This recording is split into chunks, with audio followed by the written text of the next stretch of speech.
Hello po mga ka-Jesnabs, welcome back po sa ating channel. Meron pong nagtatanong Sir, pwede ba na reclass agad sample po Head Teacher 1 to Teacher 7 or Head Teacher 3 to MP2? Okay, sagutin po natin ito tingnan po natin yung DepEd Order number 34 Series of 2025. So, meron po itong amendment. Nakalagay dito yung mga tungkol sa mga non-teacher applicants. Kasi yung head teacher po naman ay yan po ay non-teacher na. Pero sila ay i-reclass na pwede silang mapunta sa teaching position. Ito, sabi dito na non-teacher applicants such as incumbent of a school principal position who intend to switch from school administration career line to classroom teaching. Pwede pala principal ka na tapos pupunta ka sa classroom teaching. Letter B, assistant school principal and head teacher position to an appropriate teaching position in the career teaching line, in the city career line. At saka yung letter C, teachers with designation as teacher in charge or assistant school head designate applying for higher teaching positions, either through natural vacancy or reclassification, shall be required to undergo assessment in both COI and NCOI.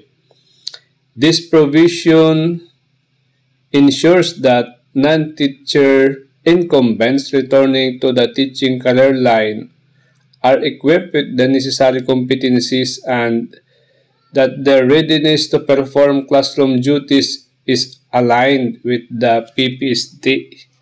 Accordingly, their qualification and readiness shall be assessed based on the following. Tungkol po ito sa COI at saka NCOI.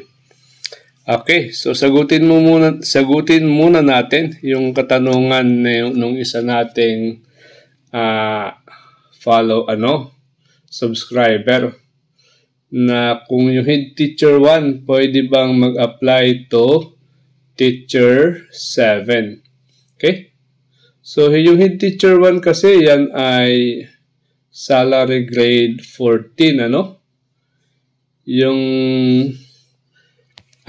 teacher 7 ay salary grade 17. So pwede po kasi 14, 15, 16, 17. Maximum na yan na 3 salary grade. Yung magja-jump siya ng 3 salary grade. So, pwede po yon na ganun, Tapos, yung pangalawa niyang katanungan ay kung pwede yung head teacher 3 diretso sa master teacher 2. Pwede pa rin kasi 3 steps lang naman At kung pagbabasihan ay performance requirements, nirelax na po ito ng DepEd Order number 34. Pero para sa COI at NCOI, meron po silang isusumite. Ito po para sa classroom observable indicators.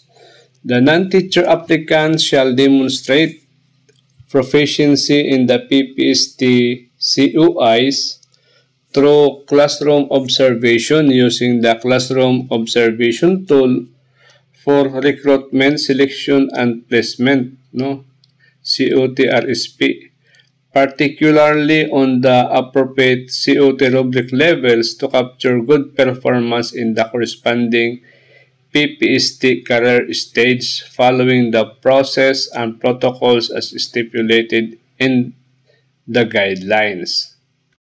So, mag-classroom observation din sila, magturo din sila gamit yung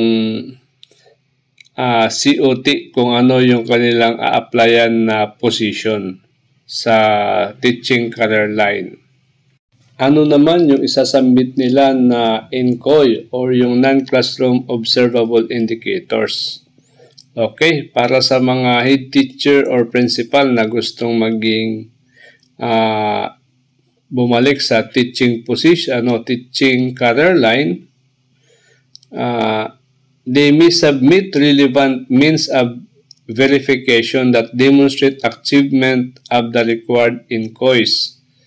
The assessment of this indicator shall be conducted through the portfolio annotation using the portfolio annotation form and through a behavioral events interview. So, hindi na dito in-state yung mga school year para sa mga non-teacher applicants. Okay guys, hanggang dito na lang tayo. Thank you for having me. Sana nasagot ko yung tanong ng ating subscriber na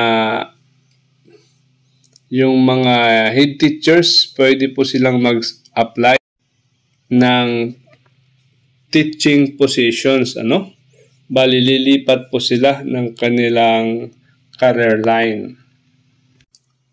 Pero hindi po agad-agad, kasi nga sila ay dadaan sa comparative assessment, Bali, magsasubmit din sila ng documents, undergo ng class observation at saka NCOI assessment.